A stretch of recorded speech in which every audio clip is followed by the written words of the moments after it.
Start recording. I want to welcome everyone to today's Partner Positives webinar series with our friends at QuickBooks Made Easy. On the next slide, just want to tell you a little bit about Neon One. Basically, if you click again, Greg, by the way, it shows the fancy spaceship that we have. Neon One is a technology company that provides software and services specific to mission-driven organizations like yours. Our vision is to be able to create a larger ecosystem that addresses every single organizational need that you have for full financial and stewardship transparency. The way that we do that on the next slide is through a variety of different software and services. The one that we're actually going to be, I'm really excited to be able to showcase an integration between Neon CRM and QuickBooks later on. We actually have a formally certified integration with Intuit's QuickBooks, both desktop and QuickBooks Online. I'll be showing QBO for this specific example, but this is going to come on the heels of Gregg's amazing presentation that we're going to see. Neon One, if you can go back, jump the gun a little bit. Neon One does a bunch of different stuff as well, between peer-to-peer fundraising, arts and ticketing, as well as client case management and powering the nation's largest giving days. North Texas Giving Day, that's us, over $50 million for organizations in Texas recently. We also certify software, such as with QuickBooks and other things that people love, as well as the consultants that we work with. In fact, I've been working with Gregg for a few years now, and that's because I wanted to work with the top expert when it comes to QuickBooks and nonprofits. So we're really proud of our partnership with QuickBooks Made Easy, and this has helped us raise over $10 billion, $1.5 billion this year alone for more than 30,000 nonprofits, and we're looking forward to seeing how we can help you folks. Little housekeeping items before I hand it on over to Gregg. One more click shows us what actually will happen today, which is that first, this is going to be recorded. Second, this will be put up on our YouTube channel for partner webinars later today, most likely. Tomorrow at the latest, but I typically try to get them up same day. And then we will be following up. Gregg has some great things that he's going to be able to offer you folks as follow-up, as well as if you're interested in learning more about Neon CRM and QuickBooks, that's something that we're going to give you an opportunity. So with that said, very excited for today's content. And Gregg, you'll hear from me later on, but otherwise, show is yours, floor is yours. All right. Thank you so much, Tim. And hello to everybody. Welcome to QuickBooks Made Easy for Nonprofits Budgeting in QuickBooks. We've got an hour to do this, and we got a lot of material to cover, and I don't like fluff. I like getting into the details, so we're going to rock and roll. First thing I want you to do, though, is to, well, actually, before I do that, this is a picture of me. I am a certified advanced QuickBooks Pro advisor. I'm also a CPA with an accounting practice in Atlanta, Georgia. There's about 6 of us here. We specialize in nonprofit organizations. I also own and am the, I guess, the founder of QuickBooks Made Easy, now called QuickBooks Made Easy for Nonprofits. And basically what QuickBooks Made Easy for Nonprofits does is teach nonprofits around the country and the accountants that use that have nonprofits as clients. We teach you how to use QuickBooks for your nonprofit. We have streamable training products. We have nonprofit technical support. We have live seminars and webinars across the country. And we are actually doing our semi-annual 3-day webinar series. This is our most popular webinar of all. Happens twice a year. We go through everything soup to nuts related to QuickBooks. We're going to give you a discount on it. This is all the stuff that's covered. It's 2 hours a day for 3 days. We're going to talk about that later. Let's see whether or not I can teach, right? So we're going to go through the agenda of what we're going to cover in the next little bit of time here. And first, we're going to talk about how to enter your budget. And the main way that nonprofits enter their budget is by expense and income account. We're going to show you how to do it by month. We're going to show you how to do it by year. We're going to show you how to do it in the desktop. We're going to show you how to do it online. And then we're going to look at reporting. We're going to look at a budget overview report that will kind of show you the budget after you've entered it. And then we're going to show you a budget to actual report. At the very end, I'm going to give you a little bonus. We're going to show you how you can budget by program in addition to account, and why it is that people would want to do that. So before we do that, Bill, can you come on the line? Bill is my assistant here at QuickBooks Made Easy. He does everything, well, that I don't want to do and more. Bill, are you on the line? Bill, are you on the line? And Bill, yes, there you are. Okay, so I'm going to ask everybody a question, and I can't really see the chat, so I'm hoping that, Bill, you can see the chat. Can everybody put whether or not you are in desktop or online, whether you're in desktop or online edition. This is what the desktop version looks like, so just put desktop in the chat if this is what your QuickBooks software looks like. And if you're in the online edition, then that's what it looks like, and just put online. And you can put both. So I want everybody to answer, and can you tell me what it looks like? I want to kind of get an idea of what the percentages are. I mean, it looks almost 50-50, Craig. In fact, there might awesome. might be more online than desktop. Okay, cool. All right. And next great. time, well, Greg, we'll just do a poll. Yeah, I know. I totally. Oh, no, I totally should have done a poll, but we like to do things as inefficiently as possible here at QuickBooks Made Easy. All right, so let's move. So how many people, I'll do one more question, which should have been a poll too. How many people are using the budgeting feature in QuickBooks now? If you're using the budgeting feature in QuickBooks now, just put yes. If you're not, put no. Who's using the budgeting feature in QuickBooks now? Give me a yes or a no. And what's it looking like, Bill? More yeses. Okay, great. So what that means is there are going to be people that have been using it but have very particular questions. So I'll stop and do questions, but we only have, a certain amount of time, so we can get more questions answered at the end. So go ahead and let me flow through here, but I'll stop as it makes sense and see if anybody has questions. So first thing I want you to understand, we're going to show you how to do this in the desktop and the online edition. Obviously, the goal is to be able to enter a budget in QuickBooks so you don't have to sit and do it in Excel every month when you're getting ready for a board meeting. So I'm going to go to in the desktop version, I'm going to go to Company. I'm going to go to Planning and Budgeting. And I'm going to go to something called Set Up Budgets. I'm going to click on it. Now, if you've ever entered a budget before, it'll go to the last budget that you entered something for. If you've entered a budget before, if you've never entered a budget before, then your screen, you see this Create New Budget over here? I'm going to click it. And this is the window that you're going to get right here if you've never entered a budget before. All right. So I'll stop real quick. Can everybody see the screen? Is everybody cool? Is it too small, too large, or just right? What do you got? Bill? Can everyone see the screen? Looks like, yep. Yes. Okay, everybody is cool. All right, great. So what we're going to do is, so the first thing it asks you is what fiscal year you want to enter a budget for. My fiscal year for this organization starts July 1st, ends June 30. That's why the numbers bleed between calendar years. So I'm going to create a budget here for 2022-23. You can do a budget for a P&L or a balance sheet. Most people just want to do a budget for a P&L. I'm going to click Next. Now, you will notice there are three choices here. One of them says no additional criteria. I think I can even zoom in for those of you that really like to see it big. One of them says no additional criteria. This is the budget that is by account only. How much do you budget for travel? How much do you budget for salaries? Without reference to any programs that you might be using the class feature for, or without reference to customer job, which is where you want to use grants for. And if you don't know what I mean by using classes to track your programs or customer job to track your grants, you definitely need to go to the webinar series. But anyway, I'm going to start by doing a no additional criteria budget. This is a budget for your organization as a whole, and then I'll come back and look at these other two later. So no additional criteria. I'm going to click Next.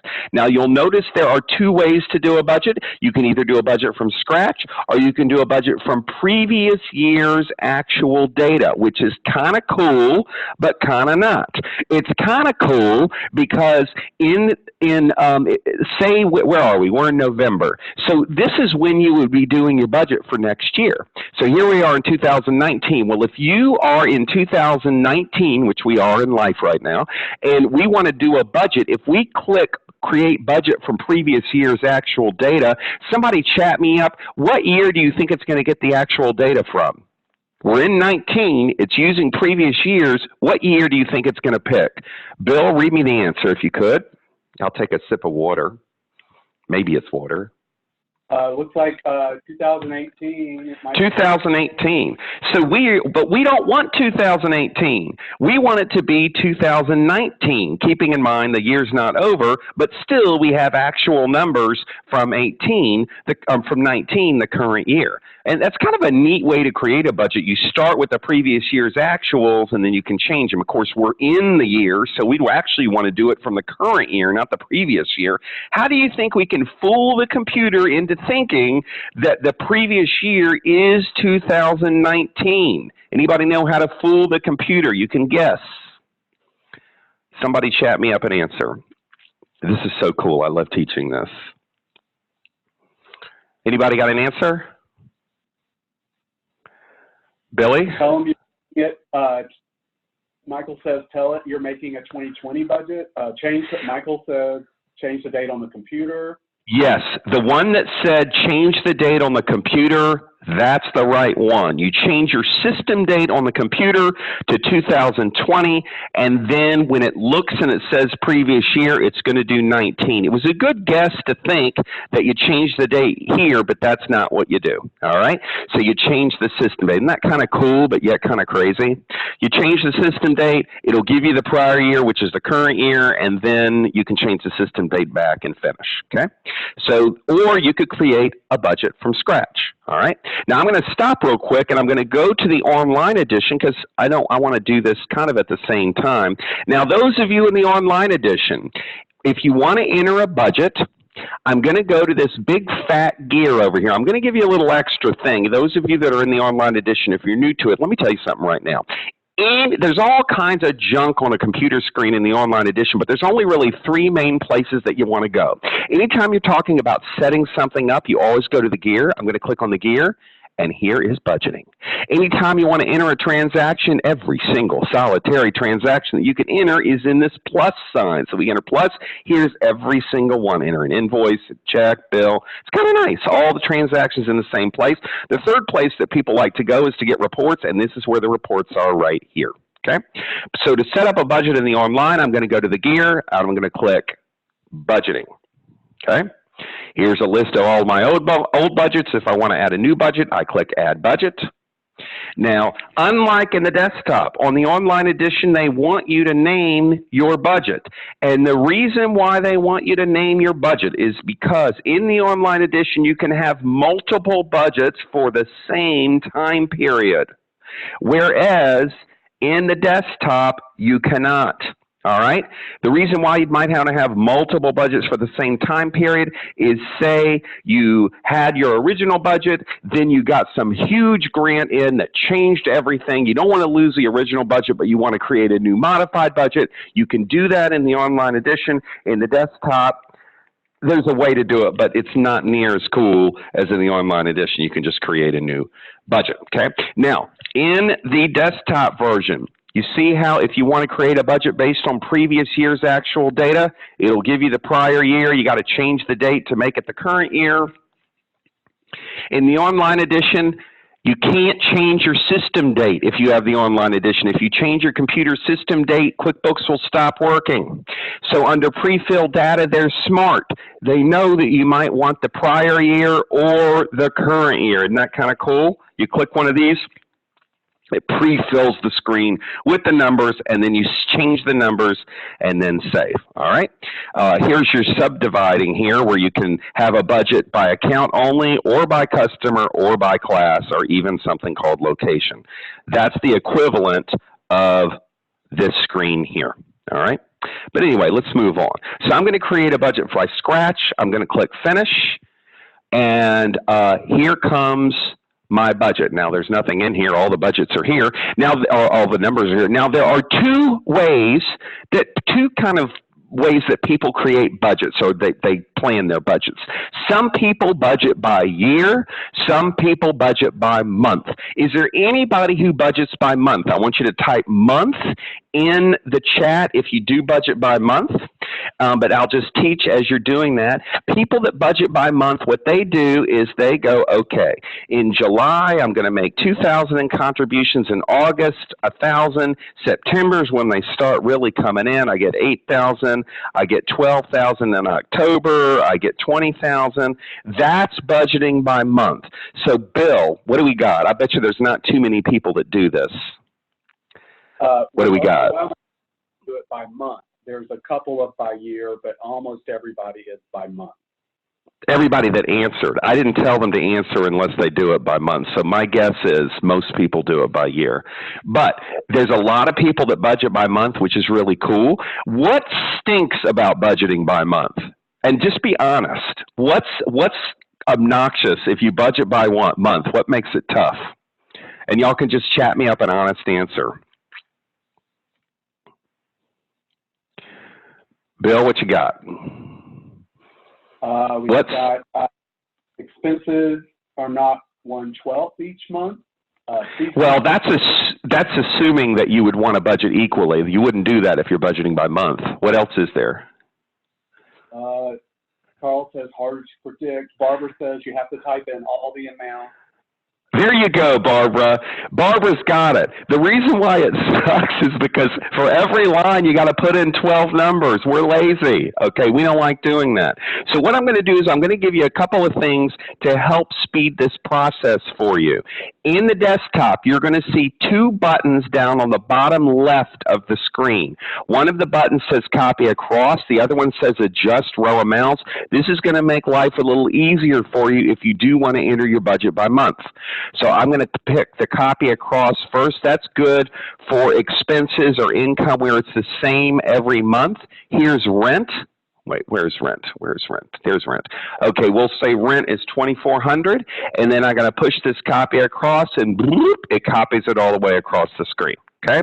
Now the cooler thing is adjust row amounts. Adjust row amounts. Let's look at electricity. It's really high in the summertime, say $650. And then it starts going down. Well, look what I can do here. I can click adjust row amounts. I can click for the currently selected month, decrease by, and we'll say 5% a month. I click OK. Look at that. It does a pattern. And then in December, I can click on this again, go adjust row amounts, and then for the currently selected month, we want to increase by 5%, and then it'll start increasing again. Isn't that kind of cool? So let's go over to the online edition and see if you can do the copy across and the adjust row amounts in the online edition. In the online edition, we have to finish here. Let me go ahead and click next. All right. So you see that little arrow? That's how you would do the copy across. I'll go back to where the rent is so that we can be kind of doing the same thing in both.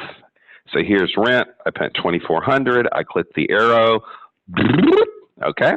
Where do you go to do the adjust row amounts in the online edition? The answer is you don't. You cannot do the adjust row amounts in the online edition. Too bad. All right. So that's the dealio with that. Let me tell you something. Both versions, QuickBooks Online and Desktop, have advantages and disadvantages. Budgets are cool in the online because you can have multiple budgets for the same year. They're not so cool in online because you can't do the adjust row amounts like you can in the desktop. Okay. Now, the advantage of doing a budget by month is because after you're done with your budget, and you do a comparison of actual to budget, say 3 months of your actual has gone by, you'll be comparing 3 months of actual to 3 months of budget. That's the advantage of budgeting by month. If you budget by year, whatever the actual is, you'll always be comparing it to a full year of budget. So we'll see visually the point that I'm making in a second, but I do want to show you how to budget by month next. So if you are going to budget by month, I'm going to clear out of here. All right. If you're going to budget by month, you see this annual total column? You would think that you would put your budget in the annual total column. Well, let me tell you something. You can click on this all day long. Ain't nothing going to go in that column. Okay, this is non-clickable. All right. What it is, it's the total of the 12 months. Okay. Now, if you go to the online edition, let's look at the online edition and see what that screen looks like. Yeah. I can't really type in the total amount here either. So either way, I have to enter something in one of the 12 monthly columns if I'm going to budget by month. All right. So which month should I enter it in? Okay. And I'm going to tell you right now, the answer is one of two. Either you're going to enter your budget in the first month of the year or the last month of the year. One of those answers is wrong. One of them is right. Which one? You tell me. I want you to guess. We should have done a poll for this too, Tim. I really need to get better at this stuff. But anyway, so how many people think you should budget in the first month of the year if you're going to budget by year? And then put first month or put last month if you think it should be in the last month. And I'm curious to see what the answers are. And everybody needs to answer. Yes? Most people say first. There's a couple that say last. Well, the people that said first are correct, and Tim is going to give each one of you $1 million. That's wonderful. Thank you, Tim. Yeah, I'll be logging that. Yes. Anyway, the reason why the right answer is the first month is because let's say you put it in the last month. Well, when you do a report, July actual to budget, say your first month of the year is July. When you do a report, July actual to budget, it's going to go to the actuals from your transactions for the month of July, and the budget column, it's going to automatically look at July. And if there's no numbers in it, ain't nothing going to appear until you get to the last month. So that's why you always need to put your budget in the first month of the year, which is what I did. Let me go back to another one that I've already done it for, planning and budgeting, set up budgets. There we go. See how I did it. I put the whole year in the first month. Now, those of you that have the online edition and you think you're fancy smancy, let me point out something to you. I'm going to exit out of here. The same is true in the online edition. When you go to add a budget, I'll just put test. When you go to add a budget here, and I'll click it. Okay, actually, I need to go back because I want to show you something. When you go to add a budget, you're going to see something here that says interval. It's not in the desktop, it's in the online. If you click yearly, you might get real excited because when you get to the next screen, it looks like I'm wrong, and you can just put the total in here. Yeah, I can just put it in here. Everything is cool. 24, but let me show you what's really happening, okay? When they ask for the interval, it's only the interval for data entry. It's not the interval for what's really happening. When I click this gear, and I'll make this view by monthly, do you see how it automatically divides it? And that may be what you want to do. Of course, you could just use the copy across, but my point is you really aren't budgeting by year. You have to, in the interval, you need to pick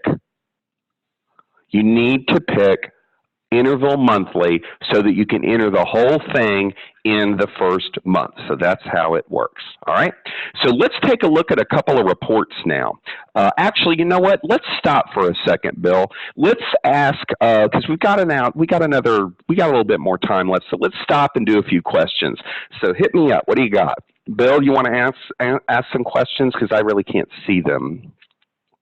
Sure. Abigail wants to know, can you import last year's actuals by month in the online edition? You know what you can do in the online edition? You can actually, you don't necessarily have to, last year's actuals by month. Well, no, you're not really importing. In the online edition, when you go to add a budget, if you click pre-fill with last year, that's what's going to happen.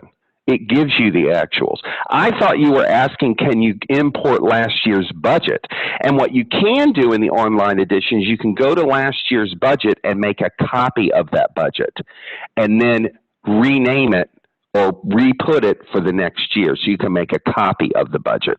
That's not something that you can do very easily in the desktop, but you can do it in the online edition. What's the next question? Can you budget by quarter?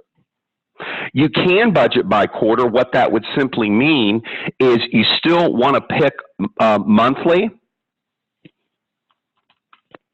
and then you click next, and then you put something in July, and you put something in October, and you put something in January, you put something in March. Next question, same as in the desktop. Next question. How do I enter a ministry's budget by event? Ministry's budget by what? Event. By event. So I don't know if what she means. This is something we're gonna cover special fundraising events in the 3-day series, and we can talk more about that there. But I don't have time to cover it here. The shorter answer is you use accounts for it. What's the next question? Let's see here. Michael wanted to know, do you need QuickBooks 2019 desktop to pre-fill data? He had not seen that before. Oh no! In the desktop version, the pre-fill data, this has been around for many years. I need to company planning and budgeting, set up budgets, create new budget. I got to go back to when. Sorry. All right. There we go. Yeah, this has been around for probably 15 years. It's there. Okay. Next question, and then we'll go back to teaching. Can you budget by class? Yes, you can, and I'll show you how to do it at the end. Let's move on. Well, actually, you know what? Let's go ahead and show you now. What the heck? I'm going to go to a different data file, and I'm going to show you how to budget by class. And actually, the reason why I'm going to go ahead and just teach this now. I'm going to go to another data file that hopefully won't give me any problems because I haven't tested this one out here. You know, if you don't know this, nonprofits are supposed to enter, when they enter their expenses, they're supposed to put the natural category like travel, supplies, rent. And in addition to that, they're supposed to put the program that it relates to, or admin, or fundraising. That's how we have to fill out the 990 for you. And what some people do, which is wrong, I hope you heard me, I'm going to say it again, which is wrong, is they decide to use a chart of accounts to track everything. So here's a program, the Aware campaign, with expenses underneath it. Here is another program, the Synergy Conference, with expenses underneath it. If this is how you want to budget, if you really want to budget for each program, do not use accounts with sub-accounts or anything like that. The accounts are supposed to just be the natural categories: contract labor, dues and subscriptions, equipment rental, and then you're going to use classes for your programs. And I'm going to switch back over to the account that I was in before. Actually, I'll go to a different one. And I'm going to show you how, and we do this in the 3-day webinar series, so I'm not going to teach it too much here, the class feature, because that's not really what the topic is about.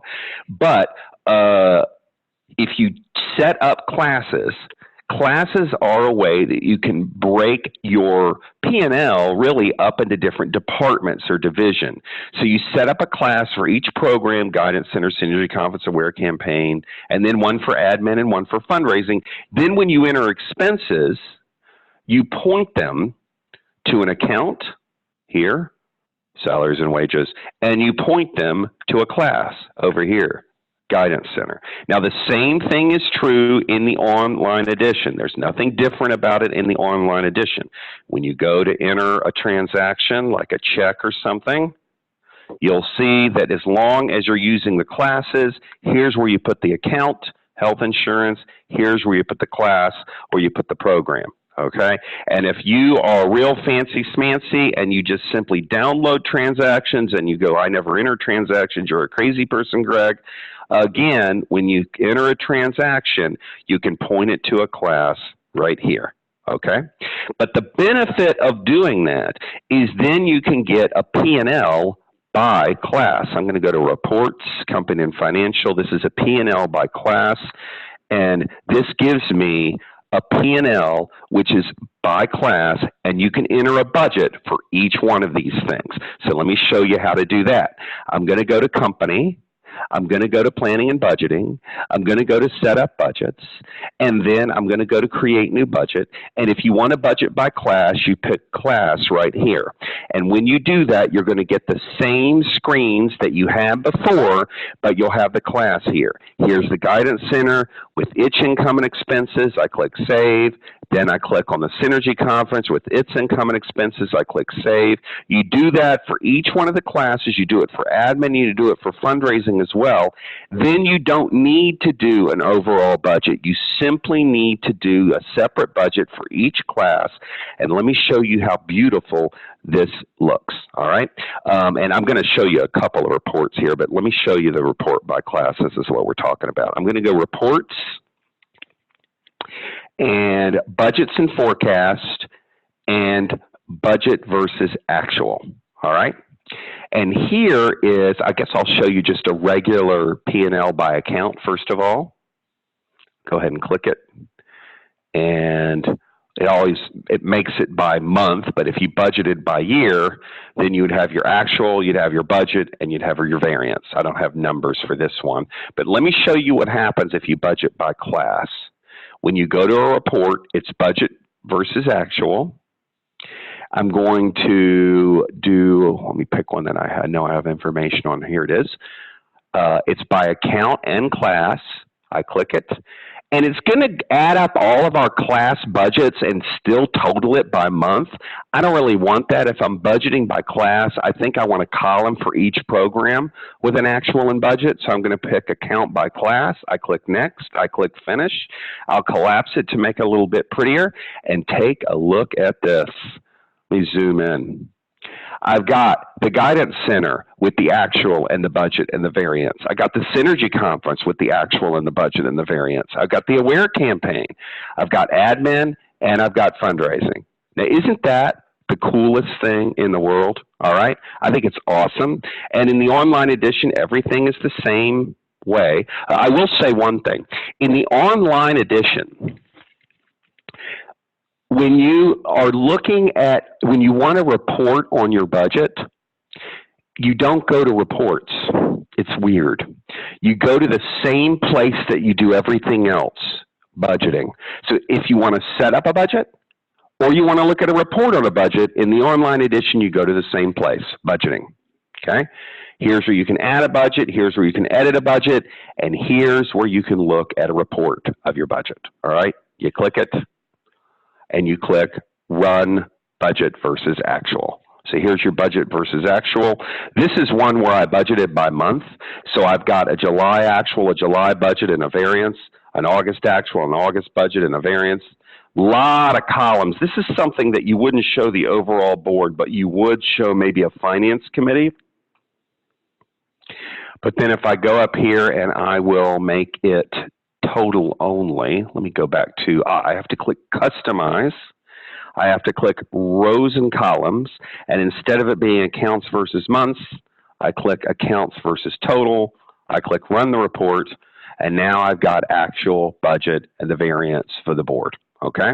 Now let me show you how to do that in the online edition. I got to go, in the desktop version. I go back to the version that I was, the data file that I was looking at previously.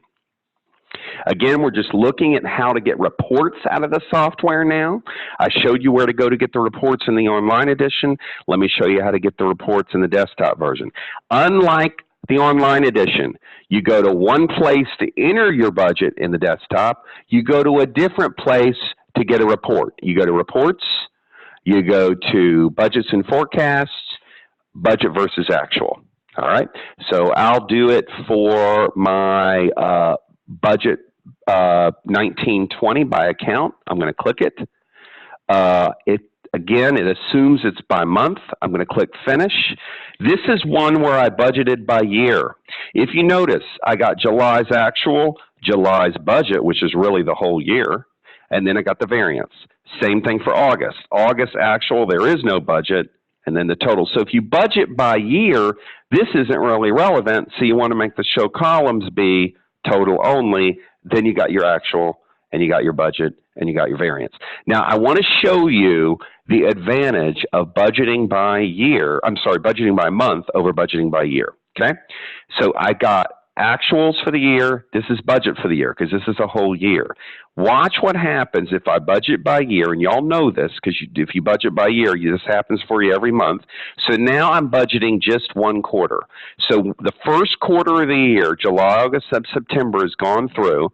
We've gotten in $4,900 out of a budget for the year of $55,000. We've gotten in 9%.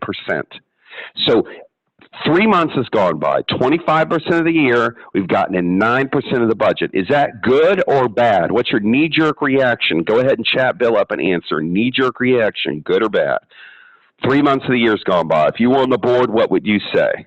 Bill, what are they saying? Is this good or bad? It looks like just about everyone agrees that it is bad. Bad. What do you think that percentage should be? What would make you happy? 3 months has gone by. What should that 8.9 percentage be? Yell it out. 25%? Right. What is the assumption that you're making if you say that about how donations are received through the year?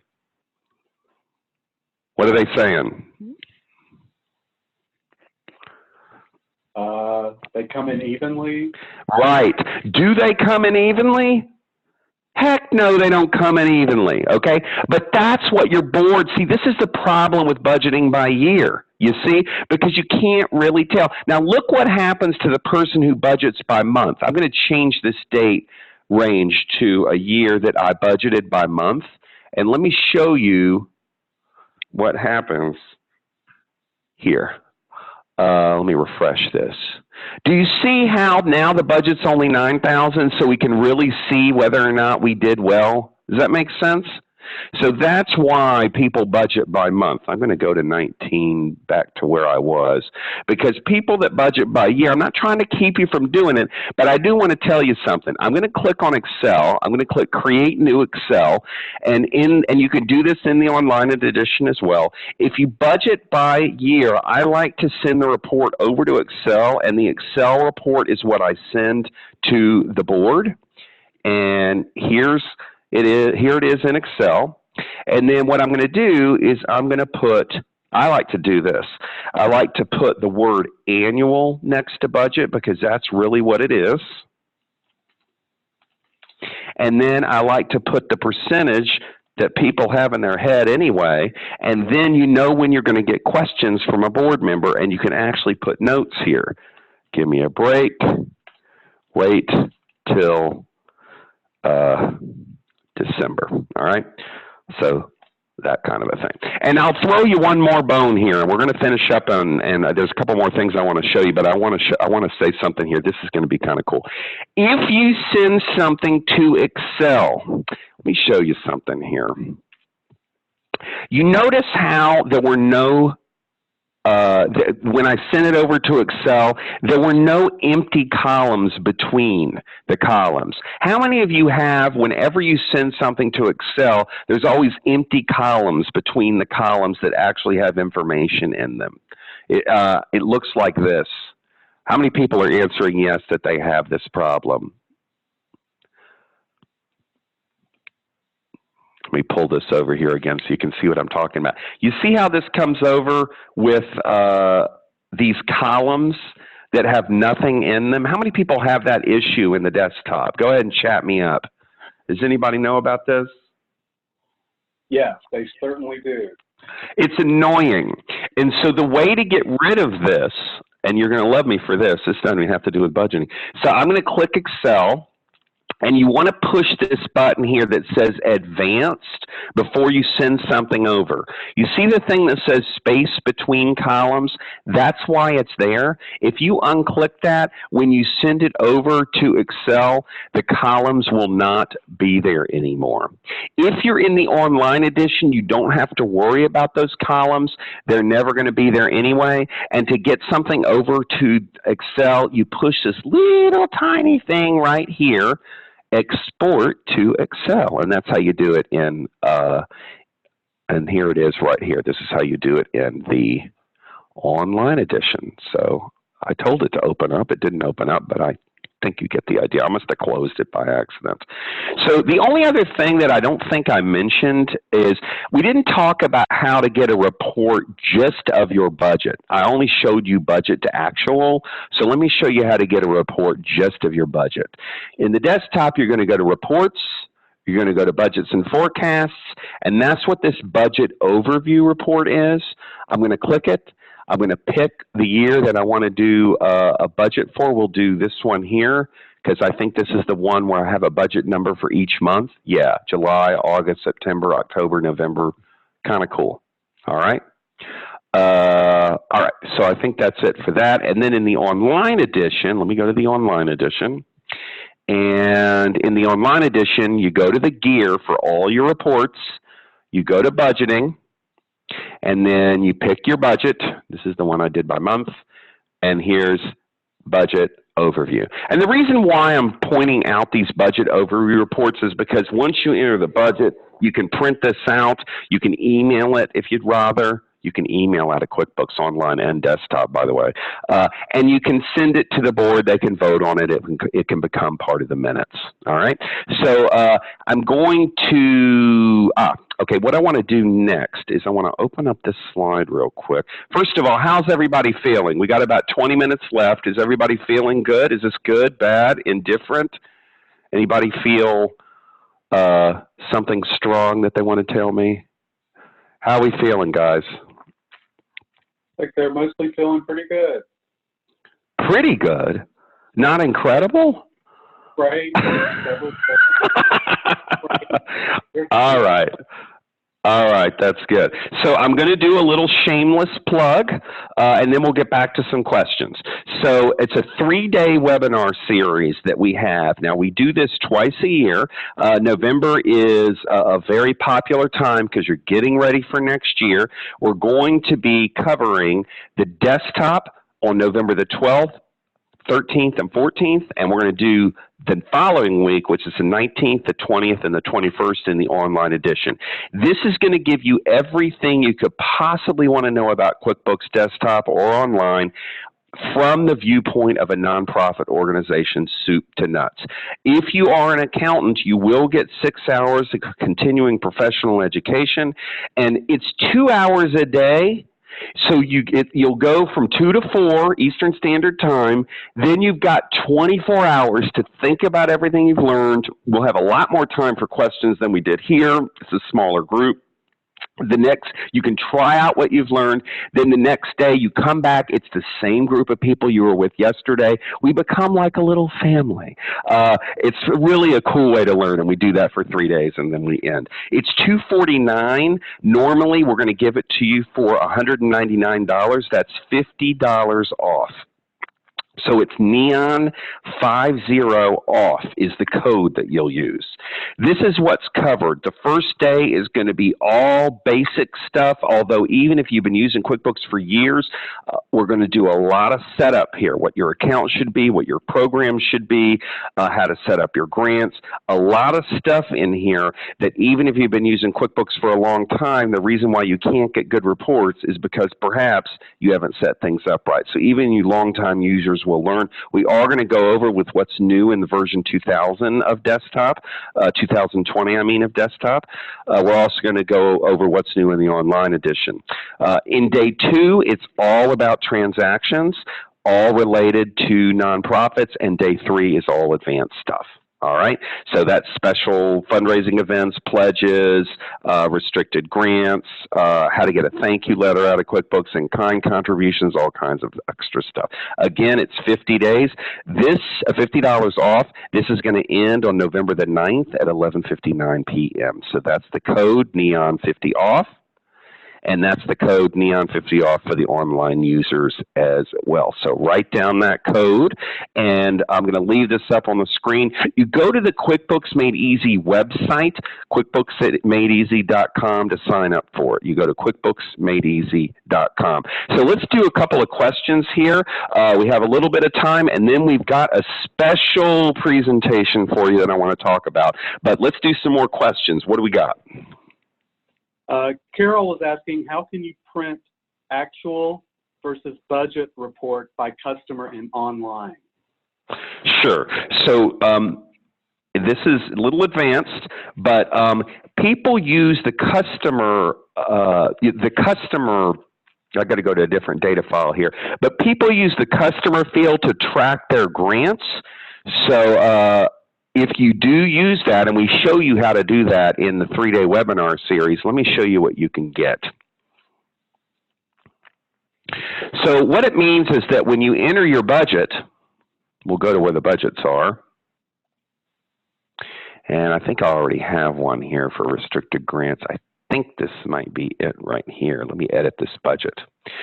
So what you do is, well, first of all, when you go to set the budget up, add budget, you see the subdivide, you click subdivide by customer. And when you click it, then you check off each customer that is a grant, like that. And then you'll be able to enter, once you've checked them off and you click next, then this is where you enter the budget. And people get confused about what time period to use. Pick whichever year contains the first month of your grant year, and that's where you enter the budget. So if your grant began in November, you put the whole thing in November. Okay? So she wanted to know specifically how to get the report. So in the online edition, once you've entered the budget, we'll simply do a budget to actual report. We'll pick the one that's based on customers, and it automatically gives it to me. Now it's going to give me every single customer, which is kind of obnoxious and annoying. I just want restricted grants. So what I'm going to do is I'm going to use my filtering. I'm going to click on this Customize Report button right here. I'm going to go down to Filters, and I'm going to filter by customer, and I'm going to pick only my restricted grants. And this is why I've set up a customer in the online edition called restricted grants, and then I can simply check the ones that are restricted. I click Run Report, and now I've got Bill Sims with actual and budget, Villa Foundation with actual and budget, and then I've got total. And then, of course, I can change the date range to make sure that it includes all of it, because some grants run more than a year. So that was a big question. We'll cover that more in the 3-day, but let's do another couple of questions, and then I'm gonna turn it over to Timothy. Anybody else got questions? Tiffany was asking, can she combine both monthly and yearly budgets for different accounts in one budget? Yes, you can do one budget where some of them are monthly and some of them is yearly. But however, what I would tell you, Tiffany, is that if you're planning on doing that, I think what you're really saying is that you want the annual ones to just be 1/12. So in order to make the reports make sense, I'm going to suggest that if you do monthly, you do everything monthly, all right? And then if you've got one where it's an annual budget, $12,000 for the year, you just go to the first month, divide it by 12, and then click Copy Across. Because otherwise, when you look at an annual to budget report, let's do budget to actual. Make it. When you look to annual budget, some of these will just have 3 or 4 months of numbers in them, and some of them will have the whole year. So that really doesn't make any sense. All right. One more question. Let's see. Okay. How do you print the budget versus actual by customer report? In desktop or online? Does she not say? Doesn't say. Okay, so the way that you print is like you print any report. Once it pulls up on the screen, there's a button up here at the top that says print right there. And if you're in the online edition, the print is right over there. You see that little printer thing? It's like third from the left. Please click on it here. It's this little thing right here, print. That's where you do it. Okay, so what I'm going to do is I'm going to go to QuickBooks Made Easy's website so that you can see where you would go. This is a new website. This is a very geeky picture of me. And if you want to sign up for the webinar, you just click on that. And I think you have until Saturday to do it. and then you click on one of these. We'll click on the online one. You can click on either one. And then when you sign up for the webinar at checkout, you put in the code. And the code is, let me go back to the code. The code is this, Neon50OFF. Now, the last thing I wanted to say to you, Timothy, is it okay if I call you Timothy? I bet not. You or can do you call like me Timothy. No, Timothy's All fine. right. That's my All right. my given name. So now let me tell you something. I am not being paid by Neon at all. What I am going to tell you though is that if you have a nonprofit and you have some sort of donor or member or student database where you're tracking all that stuff, if they don't talk, if that donor database or member database doesn't talk to QuickBooks, you're double working. Somebody's entering it over in the other database, somebody is entering it again in QuickBooks. That can make for things that don't tie to each other, and it also takes up a lot of time.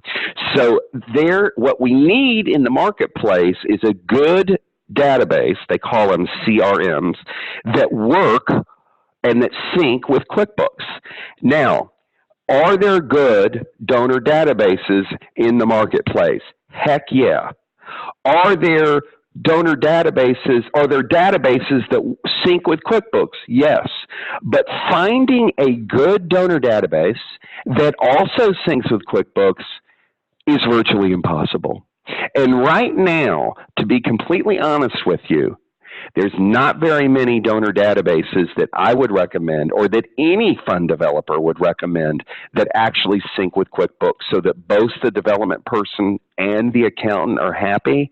Neon is one of them, which is why I'm doing this. So without further ado, do you need me to let go of my screen? No, right. I got it. I got it, Greg. So first of all, fantastic presentation. Budgeting is one of those things that a lot of times I know how important it is, but a lot of times when you talk to fundraising software people, they're like, oh yeah, you know, that's important, but like I don't really know what we're supposed to do there. This is why the Neon One ecosystem has done what it's done in terms of curating the experience of who should we pay attention to, who should we learn from when it comes to these types of things. And Greg, Bill, like working with your team, being able to do presentations like this is so important to help all the nonprofits, not even the people who are using our software. So thank you very much. You're welcome. I want to take some practical lessons and even something that happened at the end when somebody was asking about grants and grant budgeting and things of that nature. What I'm going to do is do a very quick introduction to Neon CRM and its integration with QuickBooks. So this isn't a product demo. This is a showcase of a very deep integration that we spent years working on. But not only that, speaking with experts like Greg to figure out what we should even do. So we're looking at the screen where things can get connected. Neon is pretty much one of the only platforms that has a sync with both online and desktop. That's an important distinction. So we work with either one. I'm going to show you the QuickBooks Online one. So there's a few basic configuration things that you can do. But pretty much the starting point is we're going to import your service items, classes, accounts, and payment methods. So I even kind of went a little goofy here and created a cryptocurrency payment method in QuickBooks that we're going to be able to showcase if you even get those types of things, right? You need flexibility as new payment types come by. You know, Neon Pay is something that we offer in the platform itself for reconciliation, but being able to actually have that sync over to the proper, you know, processing fees area, that's something that we'll be able to actually map and sync over, for instance. So, okay, what happens to our processing fees? Maybe I want to sync that on over to this. And it's even going to give you a thing that says, hey, you know, what is this? Go ahead and save the settings. So this is even some base areas. You can also map tender types. So this is some basic stuff that you can do, but notice that in Neon, we're calling that workday because it's maybe payroll deduction. Over in QuickBooks, it's just outright called payroll deduction. Very simple things there. A lot of this is defaulted. Cash, check, credit card, these are defaulted for you.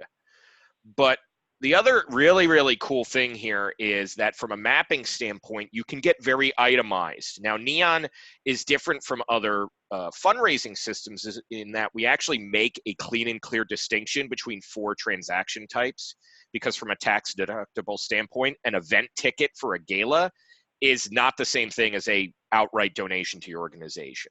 And some systems actually don't make that distinction. So for us, we think it's a lot more important to be clean about it. So for me, I'm just going to concentrate on donations. That's what the fair amount of organizations probably on this call do, but we also do have memberships, even store purchases, event tickets, stuff like that. So you can set a basic service item, which is going to be tied to the different, categories that you have, your classes that you have when you're doing configuration in QuickBooks. But you could set a default, right? Like you could just say, look, I don't need to get very itemized, then just go with the default. But let's say you did want to say, you know what, I have a dedicated program that I want to do as a class. You'd be able to tie that to the activity. And so the class in QuickBooks, you'd be able to say, okay, this is a definite classification. But if you even wanted to tie this to different service items that tie to different things, such as, okay, I'm actually going to do my grants and tie it to grant income. So maybe everything else in Neon literally is going to look at this and it's going to scan the system for any time you're entering a gift for any of these fields. And if it comes up and it's like, wait, this is a grant, then it will know automatically to shift it over to QuickBooks to that service item, that class, that deposit to account. Now, Greg, typically people should just default this to undeposited funds, right? Anyway. Yes, absolutely. We give you the option. It's default undeposited funds is the recommendation there. So that's the mapping. The mapping can get very detailed. You can do this for a lot of different things. You can also set a priority if there's a conflict. A lot of times people are going to want to actually shift over their classes as the primary thing. Service items are fine, but a lot of people do class organization. And so that's a lot of times what we say is align with the purpose field for that. That's our typical recommendation. This is after working with years with Greg to actually hone these recommendations. Now, that's just the mapping, and that's something that also working with Greg's team, our team, is something that we have some packages around and trainings, of course, that you can do. There's extensive documentation on how to even implement this. Very, very detailed information, even down to QuickBooks versus desktop, because there are some distinctions. The other key thing is the syncing of it itself, so you're not doing that double entry that Greg was talking about. So there's a simple interface that says, what do you want to sync over? And you can actually even filter this by things like, if I don't want to sync over my in-kind donations or a specific tender, you could do that. You could do it by date ranges. You can also do it by transaction types for filters. And the synchronization itself is as simple as, I don't want to do this one or this one, but I'm going to go ahead and sync Matthew Murdoch, $250, something like that. So QuickBooks Online is going to be pretty instantaneous, I will say, whereas desktop might take a little bit of time because it has to travel through this kind of interface that Intuit supplies. QuickBooks Online is just straight up. So it's going to show you some status updates. It's going to show you what's going on. You can also update this view. A lot of times you could just set this and forget this. And once these things are synced over, what's really cool about it is that when you go to something like the donations and pledge screen, for instance, and maybe I want to look at Cinderella Charming here, I could see whether she's been synced over or not. So she hasn't, but if I go to Doolittle, John Doolittle here, this is an account that's been synced over to a customer or donor record in QuickBooks, and it actually shows that, so it's never going to create a duplicate.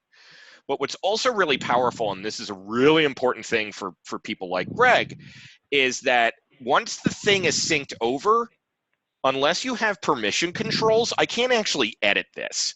So you can't mess with it on the donation side or the QuickBooks side because you're basically closing your books for the month, right? So if I have permissions, I'd have to actually sit there and hit the word modify to even mess with this. And maybe you wanted to like update some basic information on it without touching QuickBooks, you can do that. So there's a lot of flexibility when it comes to this type of thing. And then ultimately, when you look at John's account, this type of information is going to be viewable in a few different ways. My personal favorite is the timeline, where you'd be able to filter on that and start to see this type of information. Now it does actually pass on over to QuickBooks. So actually, this $316 one from October 30th, we can actually see that right from here passed over in QuickBooks Online. And I should stop. I should tell them too, this is Gregg again, that the way that any good sync will work when it comes to these donations, what it does is it puts it in a field in a screen in QuickBooks, a transaction window. In the online edition, it's called a sales receipt. And in the desktop version, it might be called a donation or it might be called a sales receipt. And if you've not used those before, they're actually quite cool, very easy to use, and you can link them to the deposit so that you can match them to the deposit on the QuickBooks side. And that's something that it's important that you understand that if you're going to be syncing with QuickBooks, or if you just want to use QuickBooks as a donor database itself, you need to understand these sales forms. But we're running out of time, so we'll stop there. So I've seen a few questions in terms of, do we work with churches? Do we work with other types of organizations? And absolutely. So Neon CRM serves thousands of nonprofits of all sizes. And one of the things that we're very proud about is being able to offer these time-saving tools to be able to manage things like integrations between QuickBooks, email, all these different types of engagements. And so we work with churches, other mission-based organizations, nonprofits, foundations. It doesn't matter. You could be animal rights. You can be helping kids. We do a lot of different things, but this is one of the things that we're most proud about, is being able to create a curated experience around the nonprofit industry specifically. So we don't just work with accountants, we work with nonprofit expert accountants. So open up a little poll. Please let us know if you're interested in learning more about the integration with QuickBooks and just maybe how we can help your needs. Other than that, Gregg, do you have any final things that you wanted to say? I know that, maybe we can also end on making sure that people know about these offerings that you have here. Yes. And thank you so much for doing that, Tim. And thank you for those of you, almost 75% of the call, everybody's still on the call. So there's obviously an interest in this. Great. So if you are interested in learning more, and if you think I can teach well and you want to hang with me, sign up for this, sign up for the 3-day webinar series, either the desktop or the online. You go to QuickBooksMadeEasy.com, and then you click on either one of those, and when you check out, there's a little place where you can put the code NEON50 off. It'll be good until Saturday night at midnight.